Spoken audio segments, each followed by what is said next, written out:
ஞானானந்தமயம் தேவம் நிர்மலஸ்படிகாகிருதியும் ஆதாரம் சர்வ வித்யானாம் ஹயக்ரீவம் உபாஸ்மகே. நமஸ்காரம்.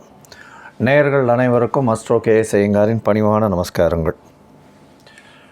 தினபலன் 31/8/2023 சோபகிருத்து வருஷம் ஆவணி மாதம் 14ஆம் தேதி. இன்றைக்கி சித்த யோகம், வியாழக்கிழமை, பௌர்ணமி திதி. கார்த்தால் ஒரு 8:30 மணி வரலும் இருக்குது. அதற்கு பிறகு பிரதமை திதி. பிரதம திதி நாளைக்கு வரலும் இருக்குது.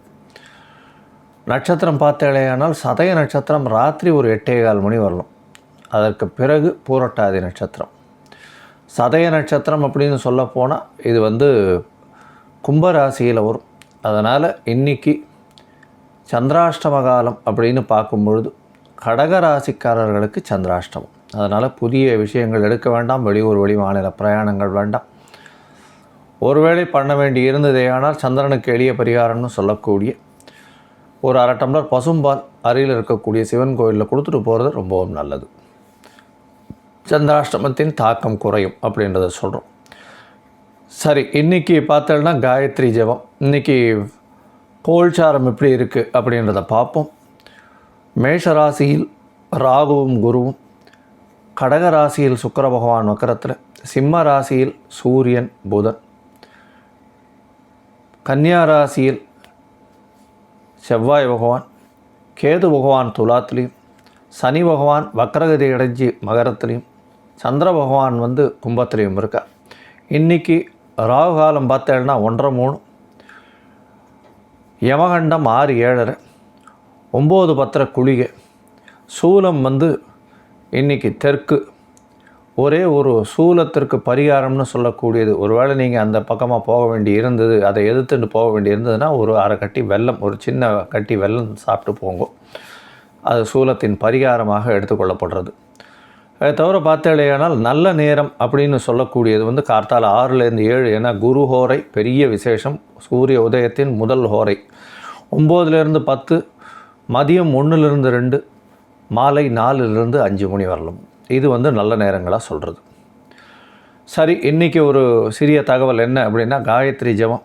இன்றைக்கி குரு உடைய நாளே, குரு பகவானுடைய நாளே வியாழக்கிழமை. அவமாகம் அப்படின்னு போட்டிருக்கோம். அவமாகம் அப்படின்னா ஒரு திதியோ நட்சத்திரமோ ஒரு யோகமோ 3 நாட்கள் வந்ததேயானால், ஒரே ஒரு திதி 3 நாட்கள் வந்ததேயானால் அவமாகம் அப்படின்னு சொல்லக்கூடியது. புதிய எந்த ஒரு நல்ல விஷயங்களும் இன்றைக்கி செய்ய வேண்டாம் அப்படின்றத சொல்கிறோம். இன்றைக்கி பிரதமையாக இருந்தாலும் பௌர்ணமி பிரதமை. அதனால் கவலைப்பட தேவையில்லை. ஏன்னா வெளிச்சம் பௌர்ணமி பஞ்சமி வரலும் இருக்கும். அதனால் கவலைப்பட தேவை. பொதுவாகவே அமாவாசை பௌர்ணமிக்கு தான் ரொம்ப, அமாவாசை பிரதமைக்கு தான் ரொம்ப இது பண்ணணும். ஏன்னா வெளிச்சமே இருக்காது. எந்த ஒரு விஷயத்தையும் வெளிச்சத்தை வச்சு தான் சொல்லியிருக்கா. அதனால் சூரியனுடைய ஒளி எந்த அளவுக்கு ரிஃப்ளெக்ட் ஆகி நம்மளுக்கு வரக்கூடியதோ அதை வைத்து தான் நம்மளுடைய நல்ல விஷயங்கள் நடக்கக்கூடியது அப்படின்றது முன்னோர்கள் சொல்லியிருக்காங்க. இப்போது இன்றைக்கி சதய நட்சத்திரம். சதயம் அப்படின்னு சொல்லக்கூடியது இந்திர பகவானுடைய நட்சத்திரம் அப்படின்னு சொல்லக்கூடியது. இந்த சதய நட்சத்திரத்தின் அதிபதினு சொல்லக்கூடியவர் ராகு பகவான். இந்த ராகு பகவானுக்கு பெரிய சிறப்பு என்னென்னா திருவாதிரை, சுவாதி, சதயம் இந்த 3 நட்சத்திரங்களும் பார்த்தடையானால் முழு நட்சத்திரங்களாக வருது. அதாவது முழு நட்சத்திரங்கள்னால் என்னென்னா எல்லா ராசியிலையும் எந்த ராசியில் இது இருக்கோ அது முழு நட்சத்திரமாகவே இருக்கும். உடைந்த நட்சத்திரமாக வராது. இதை தவிர பார்த்தடையானால் ராகு பகவானுக்கு பெரிய ஏற்றம் என்னென்னா திரு ஆதிரைன்னு வரக்கூடிய ஆதிரை நட்சத்திரத்தின் அதிபதி. அதாவது இருக்கிறதுலே 2 நட்சத்திரங்களுக்கு தான் திருன்னு ஒரு உயர்ந்த ஸ்தானம் உண்டு. அது திரு ஆதிரை, திரு ஓணம். இந்த 2 நட்சத்திரங்களுக்கு திரு என்ற அடைமொழி உண்டு. இன்றைக்கி சதய நட்சத்திரம் ராகு பகவானுடைய நட்சத்திரம், இந்திரனுடைய நட்சத்திரம். அது ஒரு பெரிய விசேஷம். ஏன்னா ராகு பகவான், அதாவது இந்த சதய நட்சத்திரத்தில் பிறந்தவா எப்பொழுதுமே ஒரு பெரிய கோட்டை கட்டி பெரிய ஏற்றத்தோடு செல்வாக்கோடு பணவிருத்தியோடு எப்பொழுதுமே இருக்கக்கூடிய வாய்ப்புகள் மிகவும் அதிகம் அப்படின்றது தான் இந்த சதய நட்சத்திரத்தை குறிக்கும். சதய நட்சத்திரத்தில் பார்த்தோம்னா எப்போவுமே அவள் கையில் பணம் காசு புழங்கிட்டே இருக்கும். மிகவும் ஏற்றமான நட்சத்திரம். எந்த ஒரு விஷயத்திற்கும் பதட்டப்பட தேவையில்லை. அவர்கள் எப்பொழுதுமே வெற்றி வாகை சூடக்கூடிய, அதுக்கேற்ற மாதிரி நெளிவு சூழல்களுக்கு ஏற்ற மாதிரி மாறக்கூடியவர்கள். இந்த ராகு பகவானை பற்றியும் கேது பகவானை பற்றியும் நான் இப்போ வந்து ராகு கேத்து பெயர்ச்சிக்குன்னு வீடியோவும் போட்டிருக்கேன், அதையும் பாருங்கள். அதில் வந்து ராகு கேத்து வந்து இந்த கும்பராசிக்காரர்களுக்கு எந்த அளவுக்கு ஏற்றத்தையும் மாற்றத்தையும் கொடுக்கும் அப்படின்றதையும் போட்டிருக்கோம். ஒரு ராசிக்கும் போட்டிருக்கேன். ராகு பகவானை போல கொடுப்பாரும் இல்லை, கேது பகவானை போல கெடுப்பாரும் இல்லைன்னு சொல்லுவாள். ராகு பகவான் இருக்கிற இடம் விரிவடையும், அதிகமாக சுப பலன்கள் தரும், மிகுந்த எதிர்பார்ப்போடு பெரிய வெற்றிகரமான விஷயங்களை கொடுக்கும். இது வந்து ராகுவுக்கே உண்டான இயல்பான நிலை. அதாவது பிரம்மாண்டத்தை கொடுக்கக்கூடியவர். பேச்சு, அதாவது 2ஆம் இடத்துல பேச்சு குடும்பம் ஸ்தானத்தில் இருக்கார், தனஸ்தானத்தில் இருக்காருன்னா தனத்தை வந்து இப்போ 100 மடங்கு ஏற்றும். குடும்பத்தை வந்து விஸ்தீரணம் பண்ணும். குடும்பத்தில் எல்லாரையுமே குடும்பஸ்தர்களாக கொண்டு வர கொடுக்கும். குடும்பத்தில் நல்ல சந்தோஷத்தை கொடுக்கும். பேச்சிலையும் வந்து அதிகத்தை கொடுக்கும். அதனால தான் பேச்சை ரொம்ப கம்மி பண்ணுங்க, 2ஆம் இடத்துல ராகு இருக்குவான்னு சொல்லக்கூடியது. எந்த இடத்துல ராகு இருந்தாலும் அதை வந்து அதிகப்படுத்தி விடுவார். அதனால் ரொம்ப பொறுமையாக இருக்கிறது ரொம்பவும் நல்லது. கேது பகவான் எந்த இடத்துல இருந்தாலும் அதில் ரொம்ப சுருக்கிடுவார். இப்போ எடுத்துக்காட்டால் 2ஆம் இடத்துல கேது பகவான் இருக்காருன்னு வச்சுக்கோங்க. அவள் வந்து பேசுகிறதே வெளியில் தெரியவே தெரியாது, பேசவே மாட்டா. பேசினாலும் நறுக்குன்னு ஒரு வார்த்தையை சொல்லுவாள். அந்த வார்த்தையின் மூலியம் கரெக்டாக அடுத்தவாளை எப்படி கட் பண்ணணும் அப்படின்றத வந்து ரொம்பவும் சரியாக தெரிஞ்சு வச்சுன்னு இருப்பாள். அதனால் ரொம்ப அவளும் வந்து பேசுகிறதுல ரொம்ப ஜாகிரதையாக இருக்கணும். பேசக்கூடிய வார்த்தை அடுத்த வாளுக்கு தவறாகவே தோன்றும். அதனால் ரொம்ப ஜாகிரதையாக இருக்கிறது ரொம்பவும் நல்லது. சரி, இன்றைக்கி 31/8/2023 அன்றைக்கி மேஷம் முதல் மீனம் வரை என்னென்ன பலன்கள்னு பார்ப்போம். அதற்கு முன்னாடி வந்து என்னுடைய மொபைல் நம்பர் கீழே ஸ்க்ராலிங்கில் போயின்னு இருக்கும். உங்களுக்கு அஸ்ட்ராலாஜிக்கல் கன்சல்ட் தேவைப்படுமாயின் நீங்கள் எனக்கு ஒரு ஃபோன் பண்ணுங்கள், உங்களுக்கு அப்பாயின்மெண்ட் தரேன். என்னுடைய சார்ஜஸ் என்னன்றதையும் போடுறேன். உங்களுடைய date, time, place of birth அதை வந்து போடுங்க. உங்களுடைய டைம் கரெக்ஷன்ஸ் எல்லாம் பண்ணி ராசி இதுவெல்லாம் எப்படி இருக்குன்றதை பார்த்துட்டு உங்களுடைய தசாநாதன், புக்திநாதன், அந்தரம், சூக்ஷ்மம், அதை தவிர இன்றைக்கி இருக்கக்கூடிய கோல்சார நிலைமைகளை வைத்து உங்களுக்கு உண்டான பிரச்சனைகள் என்னன்றதை ஐடென்டிஃபை பண்ணி உங்களுக்கு உண்டான எளிய பரிகாரங்கள் என்ன அப்படின்றதையும் சொல்கிறேன். சரி, இன்றைக்கு மேஷம் முதல் மீனம் வரை 31/8/2023 எப்படி இருக்குன்னு பார்க்கலாம். மேஷராசி, அஸ்வினி, பரணி, கிருத்திகை இந்த 3 நட்சத்திரம் 9 பாதங்களை கொண்ட ராசி. ராசியின் அதிபதி செவ்வாய் பகவான் ராசிக்கு 6ஆம் இடத்துல. எதிராளிகள் இல்லாத நிலை, எந்த ஒரு விஷயத்திலும் வெற்றி மட்டுமே நிச்சயம். உங்களுக்கு பார்த்திங்கன்னா இன்றைக்கி சந்திர பகவான் 4ஆம் அதிபதியும் 11ஆம் இடத்துல இருக்கிறது பெரிய விசேஷம். எல்லாமே லாபகரமாக இருக்கும். தாயின் மூலியமாக நல்ல ஒரு அனுகூலமான செய்தி வரும். தாயின் சொத்துக்கள் வரக்கூடிய வாய்ப்புகள் உண்டு. புதுசாக வந்து வெளிநாடு போகணும்னு பார்த்துட்டு இருக்கவாளுக்கு திடீர் பிரயாணங்கள் வரக்கூடிய வாய்ப்புகள் உண்டு. உங்களுடைய ராசிநாதனும் 6ஆம் இடத்துல இருக்குது. குருவும் வந்து ராசியிலே இருக்கிறது பெரிய விசேஷம். நீங்கள் வணங்க வேண்டிய தெய்வம் அருகில் இருக்கக்கூடிய லக்ஷ்மி நரசிம்மரை போய் வணங்கிட்டு வாங்க, நல்ல ஒரு ஏற்றம் கிடைக்கும். கையில் வந்து ஒரு பச்சை கலர் வச்சுக்கோங்க. ரிஷபராசி, கிருத்திகை, ரோகிணி, மிருகசீரிஷம் இந்த 3 நட்சத்திரம் 9 பாதங்களை கொண்ட ராசி. ராசியின் அதிபதினு சொல்லக்கூடியவர் சுக்கிர பகவான் ராசிக்கு 3ஆம் இடத்துல முயற்சி ஸ்தானத்தில் இருக்கார். 3ஆம் அதிபதி 10ஆம் இடத்துல இருக்கார். தொழிலில் போடக்கூடிய எல்லா முயற்சிகளும் வெற்றிகரமாக இருக்கும். உங்களுடைய ராசிக்கு பார்த்தேனால் 9ஆம் இடத்துல சனி பகவான் வக்ரகதியில் இருக்கிறது பெரிய விசேஷம். இருந்தாலும் தந்தைக்கு உடல்நிலையில் சற்று கவனம் தேவை. இன்றைக்கி 10ஆம் இடத்துல வந்து சந்திர பகவான் இருக்கிறதன் மூலியமாக புதிய தொழிலில் புதிய பார்ட்னர்ஸ் வருவாங்க. எதை எடுத்தாலும் வெற்றி கிடைக்கக்கூடிய காலகட்டமாக இருக்கும். 5ஆம் இடத்தில் செவ்வாய் பகவான் நல்ல ஒரு ஏற்றமான காலமாக இன்றைக்கி இருக்குது. நீங்கள் வணங்க வேண்டிய தெய்வம் அருகில் இருக்கக்கூடிய ஹயக்ரீவ பெருமானை போய் வணங்கிட்டு வாங்க. ஒரு ஏலக்காய் மாலை போட்டுக்கோங்க, கையில் மஞ்சள் கலர் வச்சுக்கோங்க. மிதுன ராசி, மிருகசீரிஷம், திருவாதிரை, புனர்பூசம் இந்த 3 நட்சத்திரம் 9 பாதங்களை கொண்ட ராசி. ராசியின் அதிபதி அப்படின்னு சொல்லக்கூடிய ஒரு புத பகவான் ராசிக்கு 3ஆம் இடத்துல இருக்கார். 3ஆம் இடத்துல இருக்கக்கூடிய புத பகவான் ஆவணி மாதன்றதுனால சூரிய பகவானோடு சேர்ந்து குரு பகவானின் பார்வையில் இருக்கிறது பெரிய விசேஷம். ஏன்னா பலப்பட்டு போகிறது, ரொம்பவும் ஏற்றம் கிடைக்கக்கூடிய காலகட்டமாக இருக்குது. உங்களுடைய ராசிக்கு 9ஆம் இடத்துல வந்து சந்திர பகவான் இருக்கார், குடும்பாதிபதியும் இருக்கார். குடும்பஸ்தானத்தில் வந்து சுக்கிர பகவான். பணவரவு அபரிமிதமாக இருக்கும். குடும்பத்தில் நல்ல ஒரு சந்தோஷமான நிலை. புதுசாக வீட்டுக்கு ஏதாவது வாங்குவீங்க.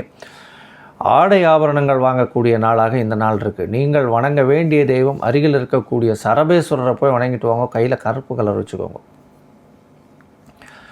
கடகராசி, புனர்பூசம், பூசம், ஆயில்யம் இந்த 3 நட்சத்திரம் 9 பாதங்களை கொண்ட ராசி. ராசியின் அதிபதினு சொல்லக்கூடியவர் சந்திர பகவான். ராசிக்கு 8ஆம் இடத்துல மறைந்திருக்கார். அதனால் புதிய முடிவுகள் எடுக்க வேண்டாம். ஜாகிரதையாக இருக்கிறது நல்லது. வெளியூர் வெளிமாநில பிரயாணங்கள் தவிர்ப்பது நல்லது. இன்றைக்கி முடிஞ்சவரையிலும் யாருக்கும் ஜாமீன் கையெழுத்தெல்லாம் போடாதீங்க.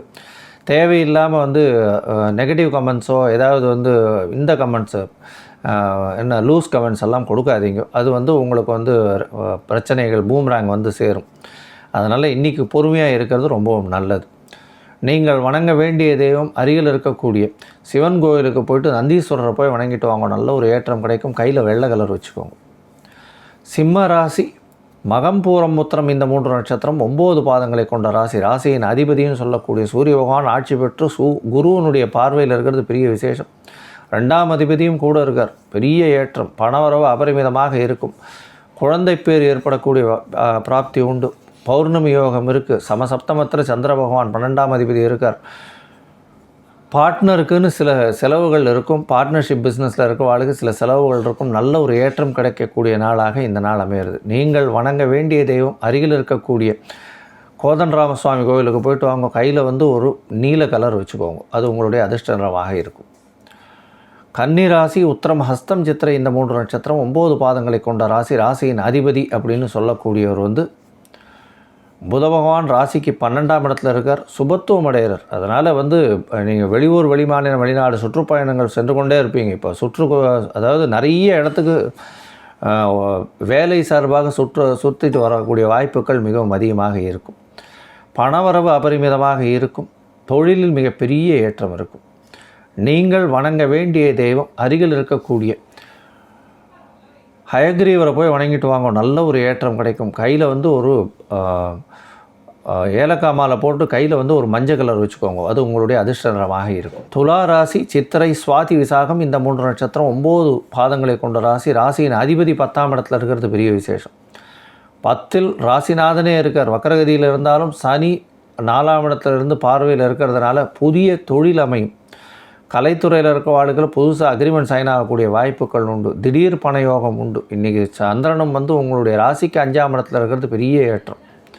10ஆம் அதிபதி 5ஆம் இடத்துல இருக்கிறதன் மூலியமாக புதிய தொழில் அமையக்கூடும். உங்களுக்கு திடீர் பண வாக்கியம் அமையக்கூடிய வாக்கியம் உண்டு. திருமண யோகம் உண்டு. குழந்தை பிராப்தி ஏற்படக்கூடிய பாக்கியம் நிச்சயமாக இருக்குது. நீங்கள் வணங்க வேண்டிய தெய்வம் அருகில் இருக்கக்கூடிய ஐயப்பன் கோவிலுக்கு போய்ட்டு வாங்க. நல்ல ஒரு ஏற்றம் கிடைக்கும். கையில் ஒரு நீல கலர் வச்சுக்கோங்க. அது உங்களுடைய அதிர்ஷ்ட நிறமாக இருக்கும். விருச்சிக ராசி விசாகம் அனுஷம் கேட்டை இந்த 3 நட்சத்திரம் 9 பாதங்களை கொண்ட ராசி. ராசியின் அதிபதி அப்படின்னு சொல்லக்கூடியவர் செவ்வாய் பகவான் ராசிக்கு 10ஆம் இடத்துல 11ஆம் இடத்துல இருக்கார். ராசிக்கு 11ஆம் இடத்துல இருக்கிறது ரொம்ப பெரிய விசேஷம். 10ஆம் அதிபதியும் 10ஆம் இடத்துல ஆட்சி. 11ஆம் இடத்துல செவ்வாய் பகவான் இருக்கார். நல்ல ஒரு ஏற்றமான காலம். தொழிலில் மிகப்பெரிய அபிவிருத்தி. உடல் நலத்தில் நல்ல ஒரு ஏற்றம் இருக்கும். புதிய கடன் வாங்குவீங்க. உங்களுடைய ராசிக்கு 3ஆம் இடத்துல சனி பகவான் இருக்கிறது. முயற்சிகள் அனைத்தும் வெற்றி வரும். 4ஆம் இடத்துல சந்திர பகவான் இருக்கிறது மூலியம் தாயின் உடல்நிலையில் சற்று செட்பேக் இருக்கக்கூடும். நீங்கள் வணங்க வேண்டிய தெய்வம் அருகில் இருக்கக்கூடிய முருகப்பெருமானை வணங்கிட்டு கையில் ஒரு ஆரஞ்சு கலர் வச்சுக்கோங்க. அது உங்களுடைய அதிர்ஷ்ட நிறமாக இருக்கும்.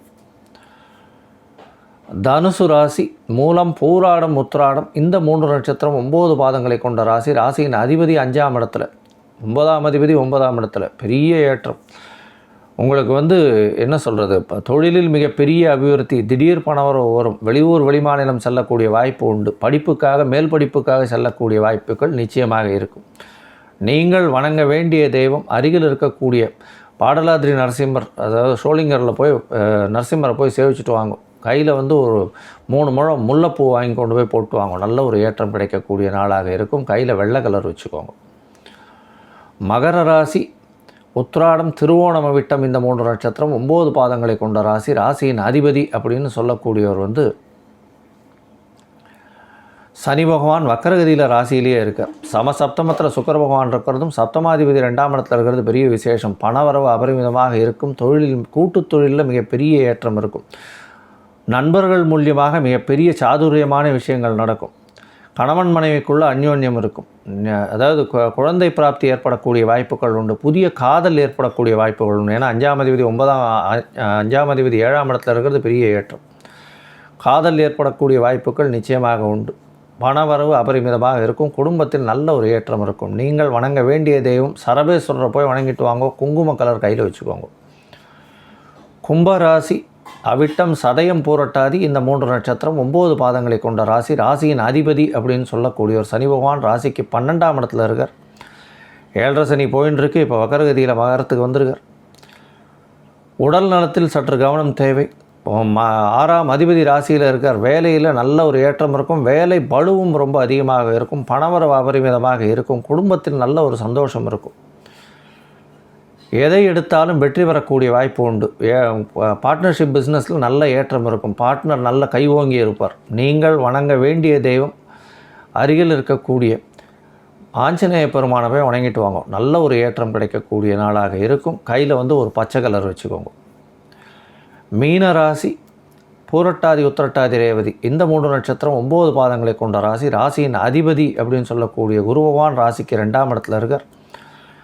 5ஆம் அதிபதியான சந்திரன் உங்களுடைய ராசிக்கு 12ஆம் இடத்துல மறைந்து இருக்கார். இந்த காலகட்டத்தில் பெரிய பணவரவு இருக்குது. வெளிநாடு வெளியூர் சம்பந்தமாக போகக்கூடிய வாய்ப்புகள் உண்டு. குழந்தைகளுடைய உடல் நலத்தில் சற்று கவனம் தேவை. உங்களுடைய ராசியை செவ்வாய் பகவான் பார்க்குறார். அதனால் உங்களுடைய பேச்சுக்களில் மிகுந்த கவனமாக இருக்கிறது ரொம்ப நல்லது. பணவரவு அபரிமிதமாக இருக்கும். கவலைப்பட தேவையில்லை. குடும்பத்தில் நல்ல ஒரு உத்வேகம் இருக்கும். நீங்கள் வணங்க வேண்டிய தெய்வம் அருகில் இருக்கக்கூடிய குருவாயூரப்பன் கோவிலுக்கு போயிட்டு வாங்க. நல்ல ஒரு ஏற்றம் கிடைக்கும். கையில் ஒரு மஞ்சள் கலர் வச்சுக்கோங்க. லோகா சமஸ்தா சுகினோ பவந்து. நன்றி, வணக்கம். ஸ்ரீ குபேரன் டிவியை பார்த்தமைக்கு நன்றிகள். மேலும் இது போன்ற தகவல்களை தெரிந்து கொள்ள ஸ்ரீ குபேரன் டிவியை சப்ஸ்கிரைப் செய்யுங்கள். மறக்காமல் பெல் ஐக்கானை கிளிக் செய்யுங்கள்.